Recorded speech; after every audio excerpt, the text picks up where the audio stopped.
ឧបត្ថម្ភកម្មវិធីធំដោយ Gensberg ផលិតដោយជនជាតិអាល្លឺម៉ង់ឆ្ងាញ់លើពីស្រាបៀរធម្មតាម្សៅទឹកដោះគោ Pizola សហការឧបត្ថម្ភដោយ Olante ភេសជ្ជៈនៃសម្រស់និងសុខភាព Domi Care Body Whitening Lotion ពិតជាធ្វើឲ្យស្បែកខ្លួនសស្អាតហើយភ្លឺម៉ត់រលោង DT Body Scrub ស្អាតលើពីការរំពឹងទុំសាប៊ូបំប៉នស្បែក B9 Smart ជីវិតរស់រវើង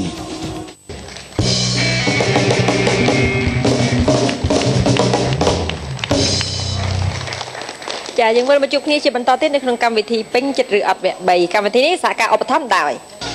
រីករាយជាមួយស្ទាយថ្មីសាប៊ូបំប៉នស្បែក B9 រូបមន្តថ្មី Cocktail ផ្សំពីផ្លែឈើចម្រុះស្រាសាំប៉ាញ់បូទីនរបស់ស្រូវសាលីនិង Macro Collagen ជួយធ្វើឲ្យស្បែកសថ្លានិងតឹងណែនដងទៅ2ដងបាទនៅក្នុងវគ្គនេះគឺយើងមហាជុំបេក្ខជនធ្វើត្រាប់សម្លេងតារារបស់យើងដែលនៅសល់2រូបតែប៉ុណ្ណោះបាទដែលមួយរូបគឺគាត់ត្រាប់សម្លេងរបស់អ្នកស្រីហឹមស៊ីវ៉ុននិងមួយរូបទៀតគឺគាត់ត្រាប់សម្លេងរបស់លោកខេមនៅក្នុងសប្តាហ៍នេះគឺវិញ្ញាសារៀងចាប់បន្តិចគាត់ត្រូវត្រាប់សម្លេងហើយនឹងកាយវិការរបស់តារាផងដែរដែលកម្មវិធីរបស់យើងគឺតម្រូវឲ្យម្នាក់គឺបកស្រាយបទចម្រៀងគឺចំនួន3បទមេរ៉ូលីនបាទឆ្លេឆ្លាហ្នឹងមិនបើអត់ទេជាការពិតណាស់បងវ៉ានីបងតូចាថ្ងៃនេះគឺជាបេក្ខជនដែលខ្លាំងចាដូច្នេះគណៈកម្មការរបស់យើងទាំង3រូបគឺចាប់ផ្ដោតទៅលើការដែលបើសិនជាមានផ្្លាត់ស្នៀតតែម្ដុំត្រង់ណាបន្តិចបាទចាយើងកុំអន់សពន្ធចិត្តគណៈកម្មការនឹងត្រូវជំរុះចេញតែម្ដងគណៈកម្មការត្រូវជំរុះចេញគណៈកម្មការត្រូវជំរុះចេញបេក្ខជនចាបេក្ខជនត្រូវបានគណៈកម្មការជំរុះចេញចាដូចពីអង់គ្លេសហ្នឹងឆ្មាត្រូវស៊ីដោយកណ្ដោត្រូវស៊ីដោយឆ្មាចា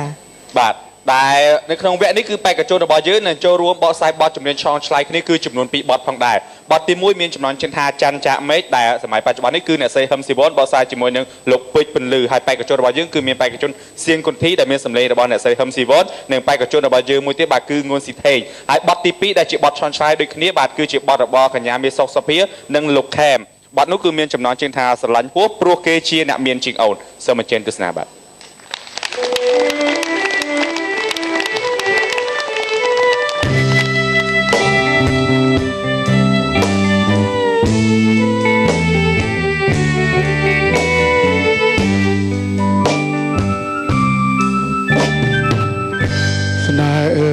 ស្នេហ៍បានជួបចិត្តស្នេហ៍នេះគឺស្នេហ៍ស្និទ្ធស្នេហ៍នេះពិតជាស្នេហ៍ភក្តីចាន់ធ្លាក់មកហើយអូនហើយបងរីករាយក្រៃនេបនិតហារតីចាន់ថ្លៃនៅក្នុងហាត់ថាចិនព្រមចាក់មេឆាយចាន់បាត់គុំគុនតាយប្របងងាយកុំព្រួយឡើយណាអូនពិតជាស្នេហ៍បងស្មើនឹងសងខាទោះជាយ៉ាងណាក៏អូននៅតែស្នេហ៍បងជ្រៅដួងចិត្ត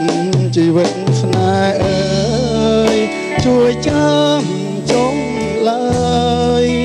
ពាក្យពេចន៍សាសងរៀមស្មងនឹងអូនគ្មានថ្ងៃកន់ឡងជាតិក្រោយសូមសងជួបទៀតនឹងស្រីស្នេហ៍បានជួបចិត្តស្នេហ៍នេះគឺស្នេហ៍ស្និទ្ធស្នេហ៍នេះពិតជាស្នេហ៍ទាំងក្តីនេះគឺវាសនាឲ្យបងបានជួបនឹងស្រីយើង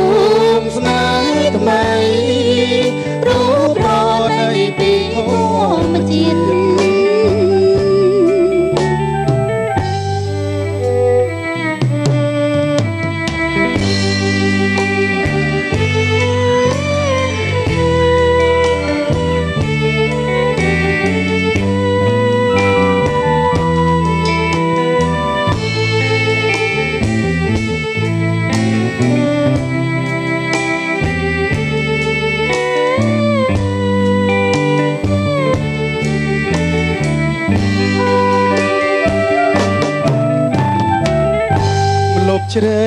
ដួងចិត្តជីវិតស្នេហ៍អើយជួយចាំចំឡើយវាពេញសាសងរៀមស្មងនឹងអូនគ្មានថ្ងៃកូនឡងជាតិក្រោយសូមសងជួបទៀតនឹងស្រី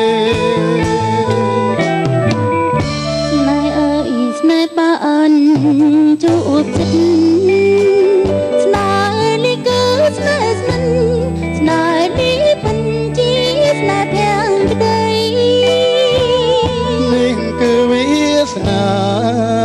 ឲ្យបងបានជួបនឹងស្រី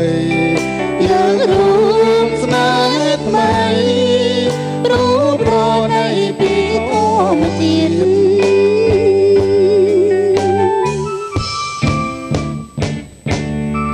អរគុណអរគុណបាទអរគុណច្រើនអូនមិនដែលមានកំហុសហេតុអ្វីប្រឆាប់អស់ក្តីស្រឡាញ់រកនឹកលែងចេញគឺចេញតែទឹកភ្នែកតែថ្ងៃនេះជាថ្ងៃអ្វីធ្វើឲ្យខ្ញុំខុសប្លែកចេះហូរទឹកភ្នែកទួញស្រែកមិនខ្មាស់អ្នកណាប្រឡាញ់គេហួរព្រោះគេនោះជាអ្នកមានជាងអូនលួយក្បត់ខ្លួនផ្ដាំស្នេហ៍នឹងគេជាយូរមកហើយព្រោះតែចិត្តរើសវណ្ណហ៊ានបំភ្លេចស្នេហ៍ត្រាត្រៃចាក់ចេញឲ្យអូនជឿចាប់រស់គ្មានក្តីរំពឹងអាណិតអូនហ្នឹងទៅប្រាប់ច្បាស់ឲ្យអូនយល់ការពិតពេលខ្លះគិតទឹកភ្នែកក៏ហូរនឹកដល់ប្រលឹងអារម្មណ៍មួយចង់ជួបអូនអារម្មណ៍មួយខ្លាចគេដឹងអារម្មណ៍ពេលនឹងចង់ប្រាប់ថាគឺចាប់ដូចគ្នា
លួយក្បត់ខ្លួនប្រាំស្នេហ៍នឹងគេជាយូរមកហើយព្រោះតែចិត្តរើសវណ្ណហ៊ានបំភ្លេចស្នេហ៍ត្រានត្រៃចាក់ចេញឲ្យអូនឈឺចាប់រស់គ្មានក្តីរំពឹងអាណិតអូនណាំងទៅប្រាប់ច្បាស់ឲ្យអូនយល់ការពិតពេលខ្លះគិតទឹកភ្នែកក៏ហូរនឹកដល់ប្រលឹងអារម្មណ៍មួយចង់ជួបអូនអារម្មណ៍មួយខ្លាចគេដឹងអារម្មណ៍ពេលនឹងចង់ប្រាប់ថាឈឺចាប់ដូចគ្នា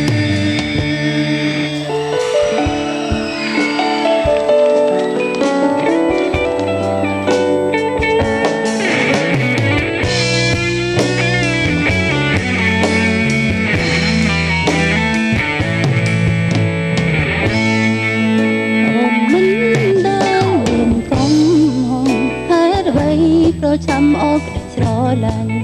រកនឹកលែងចេញគឺចេញតែទឹកភ្នែកតែថ្ងៃនេះជាថ្ងៃអ្វី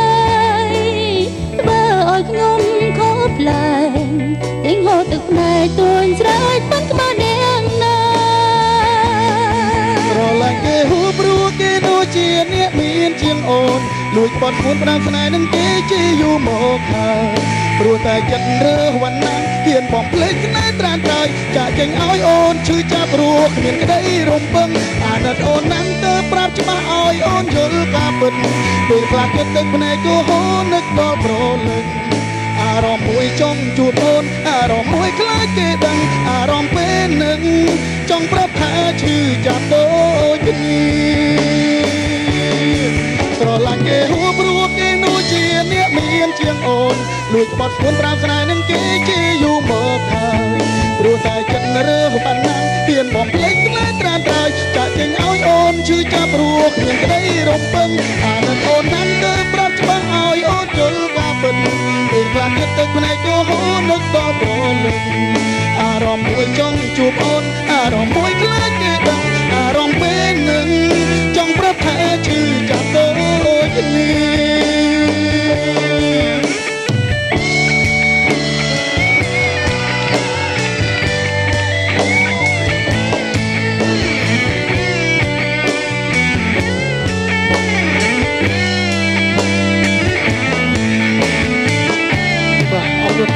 អរគុណចំពោះនៅទីដៃយំដែរបាទ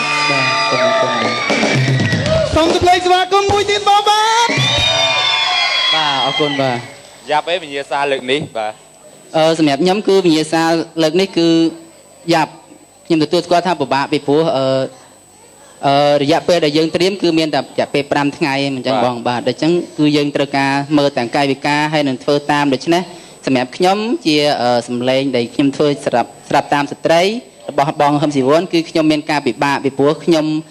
សម្រាប់សម្លេងបងហឹមស៊ីវ័នគឺអត់បញ្ហាប៉ុន្តែសម្រាប់ដែលខ្ញុំធ្វើតាមបងមីសុកសុភាគឺខ្ញុំមានការពិបាកមែនទែនហើយខ្ញុំនឹងដូចថាមិនដឹងថាកាយវិការគាត់ធ្វើយ៉ាងម៉េចទេពីព្រោះខ្ញុំមិនបានតាមដានពីព្រោះបដូរវាច្រើនបត់ដែរបង3បត់ដូច្នេះយើងពិបាកព្រោះថាលេងតែឆ្លង 50% ព្រោះវគ្គក្រោយនៅសល់ 50% តែគាត់ត្រូវបកស្រាយដូចបងអូនវគ្គក្រោយត្រូវបកស្រាយបទចំបោះបងហឹមស៊ីវ័នចំណែកបងអូនគឺលោកខេមប៉ុន្តែចេះបន្ទាប់ពីការច្រៀងហើយនឹងលេងកាយវិការនឹងលេងទឹកមុខតាមតារាចម្រៀង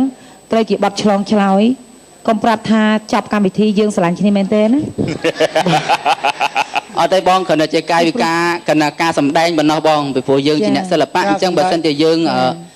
ដូចថាទឹកមុខមិនសមជាមួយនឹងបទចម្រៀងក៏យើងមិនអាចធ្វើទៅបានដែរពេលព្រោះអ្នកខ្លះគេបញ្ចូលអារម្មណ៍ទៅតាមបទចម្រៀងអាចឆ្លាញ់គ្នាមែនទេ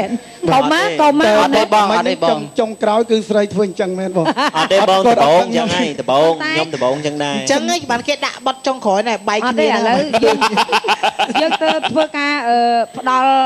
ចំណុចខ្វះខាតពីវគ្គ1តម្រាំទៅដល់វគ្គ2យើងត្រូវផ្ដល់ចំណុចខ្វះខាតម្ដងទៀតចាចំណុចខ្វះខាតមិញគឺប្អូនខាងត្រាប់អ្នកបងហឹមស៊ីវ័នគឺប្អូនសម្លេងពេញតែអ្នកបងហឹមស៊ីវ័នទេសម្លេងស្រាលរបស់កញ្ញាមេសុកសុភាស្រាលមែនតើអូនសម្លេងច្រៀងគឺស្ទើរជាមួយនឹងតង់តែម្ដងវាអត់ពេញបុកនឹកតង់ប៉ុន្តែនឹងចំណុចខ្សោយរបស់ប្អូនខ្សោយជាងខាងប្រុសត្រង់ថាខាងប្រុសពេលដែលគេច្រៀងបាត់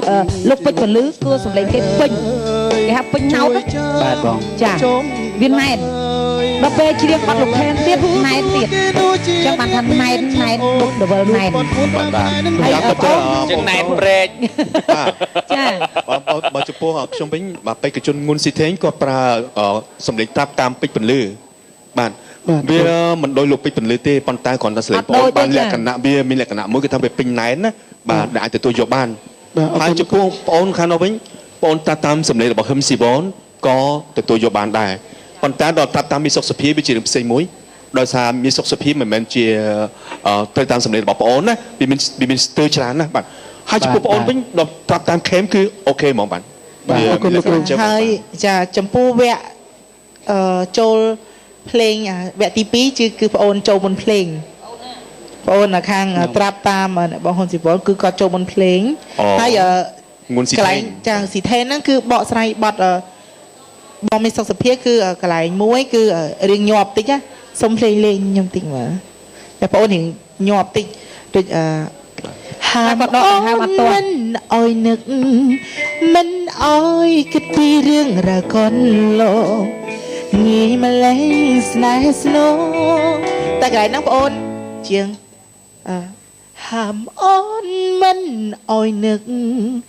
មិនអោយគិតពីរឿងរ៉ាវកនលងងាយម្លេងស្នេហ៍ស្នង